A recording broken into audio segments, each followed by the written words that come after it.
Hello students, आज हम class 8th का chapter number 11 force and pressure continue करेंगे। लास्ट क्लास में हमने कांटेक्ट और नॉन कांटेक्ट फोर्सेस के बारे में डिटेल में डिस्कस किया था। होपफुली आपको वो समझ में आ गया हो। अब हम आगे की क्लास में आगे बढ़ते हैं।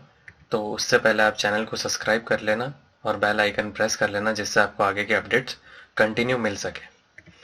तो चैप्टर स्टार्ट यानी लेसन स्टार्ट करने से पहले मैं आपको कुछ क्वेश्चंस पूछूंगा। तो ये कुछ क्वेश्चंस है, तो आप इसका आंसर जो है अपनी नोटबुक में या कमेंट सेक्शन में जहाँ पर भी आप लिखना चाहें लिख सकते हैं।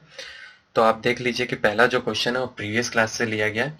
Give some examples of contact forces. आपको कुछ कांटेक्ट फोर्सेस के एग्जांपल्स देने हैं। मैंने लास्ट क्लास में आपको 2 एग्जांपल्स इसके बारे में बताए थे और नॉन कांटेक्ट के 3 एग्जांपल्स बताए थे। और क्वेश्चन नंबर 2 है attraction between plastic scale and paper rubbing plastic scale on hair is due to which type of forces. जब आप प्लास्टिक स्केल को रब करते हो अपने हेयर पे और जब पेपर के पीसेस के पास उनको लेकर जाते हो तो वो अट्रैक्ट होते हैं। तो ये किस फोर्स की वजह से होता है, ये आंसर देना है। और लास्ट क्वेश्चन है डिफाइन ग्रेविटी। ग्रेविटी की डेफिनेशन देनी है जो मैंने आपको लास्ट क्लास में बता दिया था। तो पॉज करके इसके आंसर्स देने की कोशिश कीजिएगा। तो मैं आपको इसके आंसर बताने जा रहा हूँ। क्वेश्चन नंबर जो फर्स्ट था हमारा वो था कांटेक्ट फोर्सेस के एग्जांपल देने। तो वो 2 फोर्सेस थे, मस्कुलर फोर्सेस जो मसल्स जनरेट करती है, और सेकंड जो है वो फोर्स ऑफ फ्रिक्शन है। और फ्रिक्शन फोर्स के बारे में भी मैंने आपको बताया था, जो सरफेस के बीच में लगती है वो फ्रिक्शन फोर्स कहलाती है। और अट्रैक्शन वाला जो क्वेश्चन है बाय द पेपर स्केल वो होता है इलेक्ट्रोस्टैटिक फोर्स ऑफ अट्रैक्शन। जो इसका मैंने आपको पेपर स्केल स्ट्रॉ वाला एग्जांपल बताया था वो इसी के एग्जांपल, इसकी डेफिनेशन भी अच्छे से लर्न कर लेना। नेक्स्ट लास्ट थर्ड क्वेश्चन है जो है ग्रेविटी की डेफिनेशन देनी है आपको। ग्रेविटी की डेफिनेशन है the attraction between an object and earth by the virtue of earth. Earth किसी भी चीज को अपनी तरफ अट्रैक्ट करती है। आप देखोगे कोई भी ऑब्जेक्ट को अगर हम ऊपर फेंकते हैं तो वो टुवर्ड्स द अर्थ ही गिरता है, तो वो ड्यू टू द ग्रेविटी होता है। तो ये भी डेफिनेशन है, इसको अच्छे से लर्न कर लेना। तो ये 3 क्वेश्चन हमारे कंप्लीट होते हैं। तो अब हम आगे के नेक्स्ट जो हमारा पोर्शन स्टार्ट करना है उसके बारे में आगे डिस्कस करते हैं। तो देखिए आपने जनरली देखा होगा कि स्टॉर्म आता है, तूफान आते हैं, साइक्लोन आता है। तो ये किस वजह से होता है, प्रीवियस क्लासेस में आप पढ़ चुके हो। ड्यू टू डिफरेंस है ना एयर प्रेशर के डिफरेंस के कारण होता है। तो ये प्रेशर है क्या, इसके बारे में हमें डिटेल में डिस्कस करना है। और भी मैं आपको कुछ एग्जांपल्स बता देता हूँ। जैसे कि आप आयरन नेल जो होती है उसे आप पुश करेंगे तो आयरन नेल को आप हथौड़े से हैमर से हिट करेंगे, और या फिर आप अपने हाथ से उसे पुश करेंगे वुडन लकड़ी के अंदर। तो हाथ से पुश करेंगे तो डिफिकल्ट होगा, जबकि हैमर से वो इजीली अंदर चला जाता है। तो क्यों होता है ऐसा, जबकि और लास्ट जो एग्जांपल है वो है कटिंग द वेजिटेबल्स को हम काटते हैं तो उसके लिए हमें शार्प नाइफ की ज़रूरत होती है, ना कि एक ब्लंट नाइफ की। क्योंकि ब्लंट नाइफ जो होती है वो इजीली नहीं कट कर पाती, क्योंकि sharp edge compare to sharp knife. तो ये क्या रीज़न है इनके पीछे, इसके पीछे रीज़न है प्रेशर। जो अभी हम डिस्कस कर रहे थे कि प्रेशर साइक्लोन आता है, ये भी एयर प्रेशर के डिफरेंस के कारण।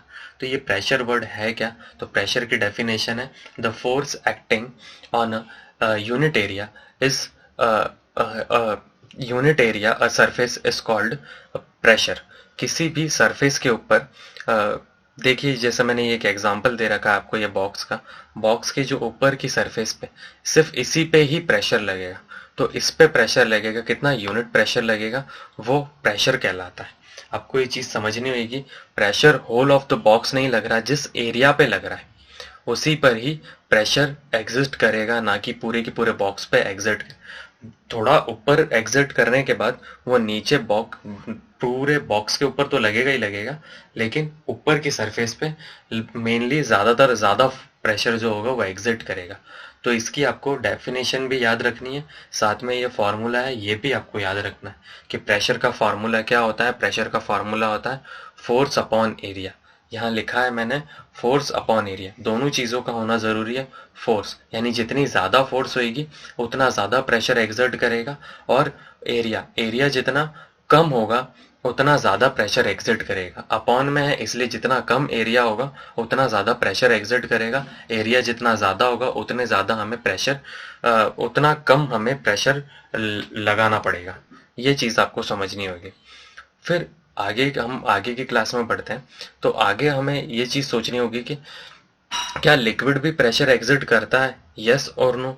तो हमारा आंसर होगा यस, लिक्विड जो होता है वो प्रेशर एग्जिट करता है। उसके लिए हमें कुछ फॉलोइंग एक्टिविटीज देखनी होगी।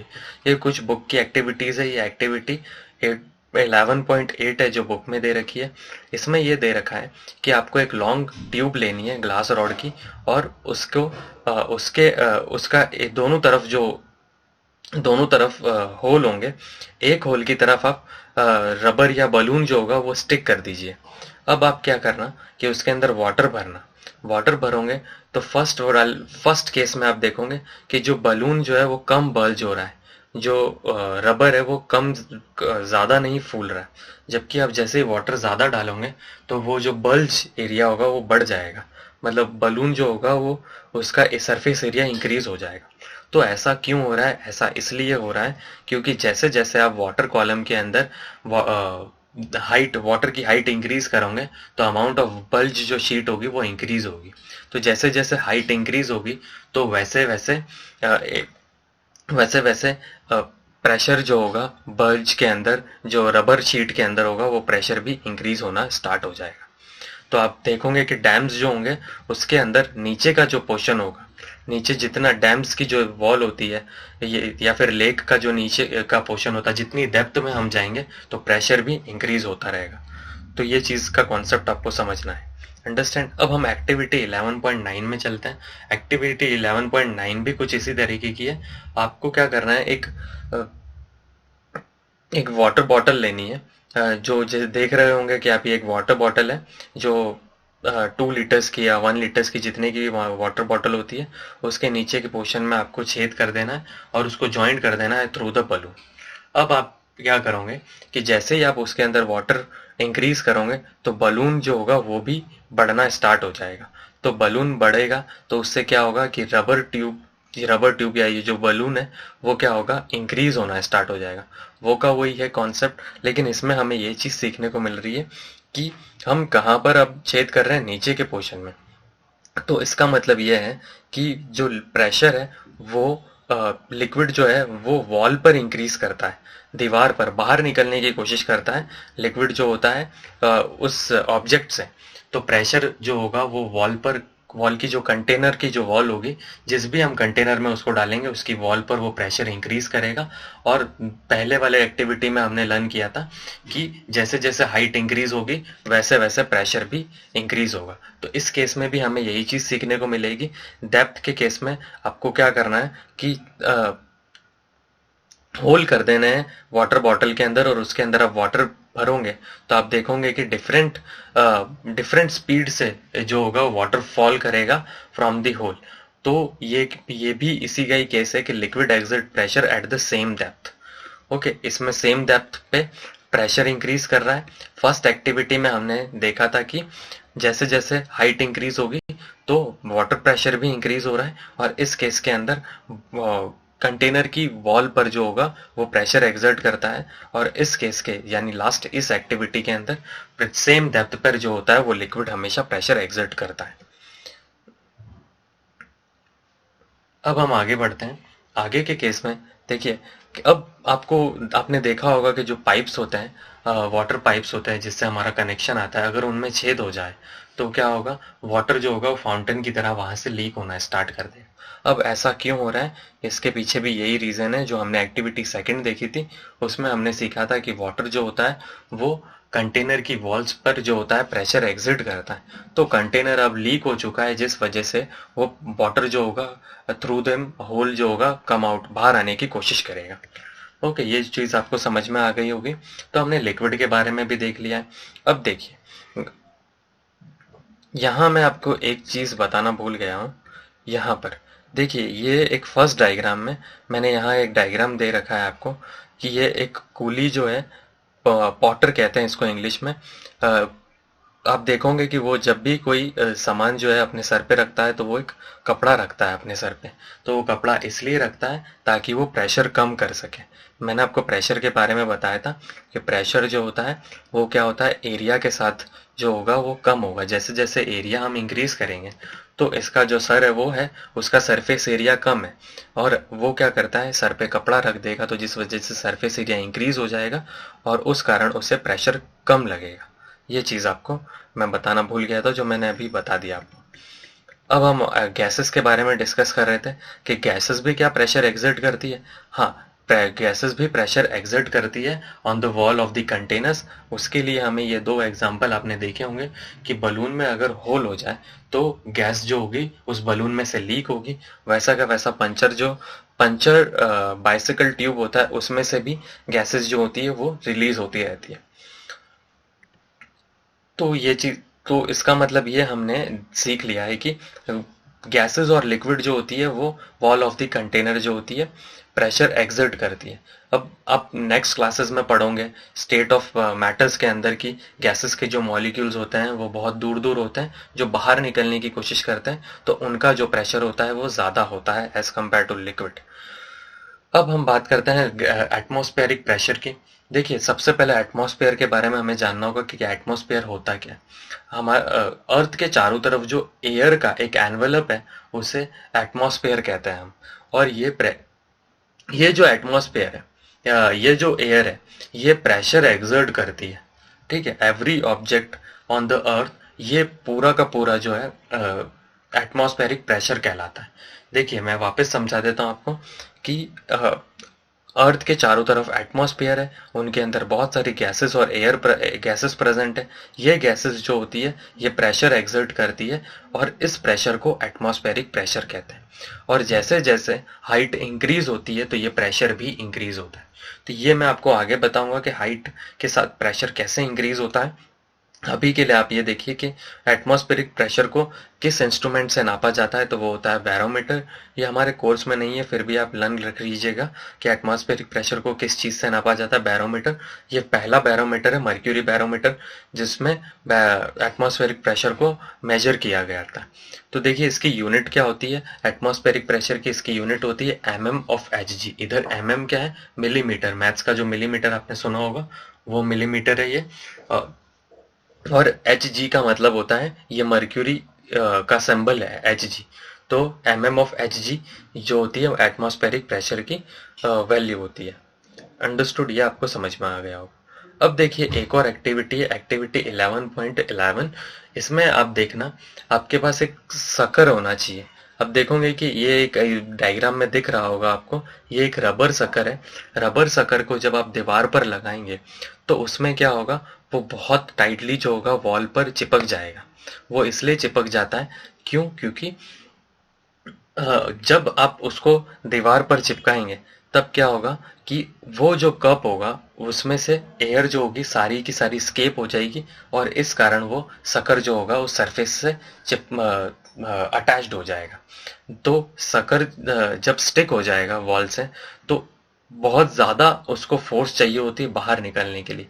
ऐसा क्यों होता है, क्योंकि अंदर जो होता है एयर नहीं है और बाहर जो है एयर प्रेजेंट है। तो उस कारण एटमॉस्फेरिक प्रेशर जो होता है वो बिल्ड हो जाता है। ये एटमॉस्फेरिक प्रेशर बिल्ड होने के कारण उसमें उसको बहुत ज़्यादा फोर्स से हमें बाहर निकालने, बहुत ज़्यादा फोर्स की रिक्वायरमेंट होती है उसको बाहर निकालने के लिए।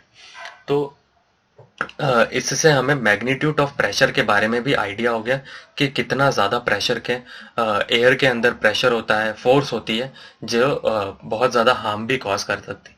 जैसे मैंने फर्स्ट एग्जांपल में आपको बताया था कि साइक्लोन जो होते हैं वो भी एयर के एटमॉस्फेरिक प्रेशर के डिफरेंस के कारण ही जनरेट होते हैं।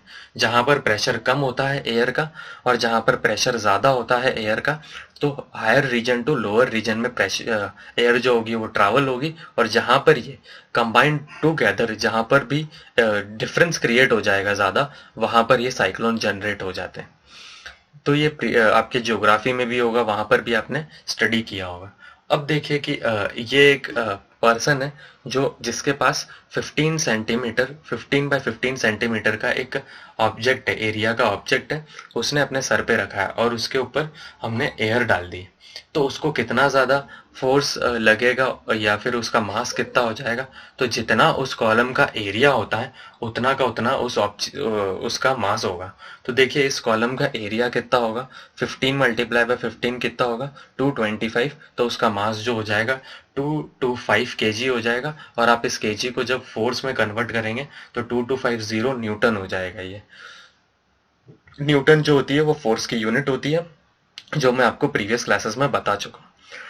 तो यहाँ से अब देखिए, the pressure inside our body is equal to the atmospheric pressure and balance the pressure forms from outside. तो देखिए हमारी बॉडी के अंदर भी लिक्विड प्रेजेंट है, ब्लड।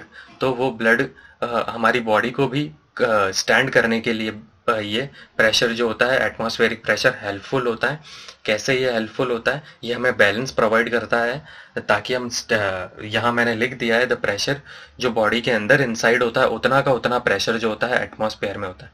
अगर ये डिफरेंस क्रिएट हो जाता तो जैसे एग्जांपल के तौर पे बाहर जो एटमॉस्फेयर में प्रेशर बहुत ज़्यादा है और बॉडी के अंदर जो है वो प्रेशर बहुत कम है, तो उस कारण क्या होगा कि जो हमारा ब्लड होगा वो ऑटोमेटिकली ब्लीडिंग हो जाएगी, कम आउट बाहर आ जाएगा, जिस वजह से पर्सन को कॉज हो सकता है। इसके लिए आपको पता होगा कि बहुत डेप्थ में हाई प्रेशर में अगर हम वाटर बॉडी के अंदर चले जाते हैं, जैसे ओशन के बहुत डेप्थ में चले जाते हैं, तो क्या होगा उस केस में भी उस केस के अंदर भी आप देखोगे कि इंटरनल ब्लीडिंग स्टार्ट हो जाती है। वो ऐसा इसलिए क्योंकि प्रेशर डिफरेंस के कारण।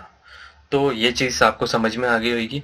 तो हमने आज की क्लास में कौन कौन सी चीज़ें पढ़ी है, आज हमने पढ़ा है प्रेशर के बारे में और एटमॉस्फेरिक प्रेशर के बारे में डिटेल। तो इसी के साथ ये चैप्टर कंप्लीट होता है। तो मैं आपको होमवर्क में कुछ कुछ क्वेश्चंस देता हूँ जो मैंने खुद ही बनाए हैं ये क्वेश्चंस। तो आप देख लीजिएगा और इसका आंसर कमेंट सेक्शन में लिखने की कोशिश कीजिएगा, या फिर आप जहाँ पर भी राइट डाउन कर रहे हैं वहाँ पर इसको सॉल्व करने की कोशिश कीजिएगा।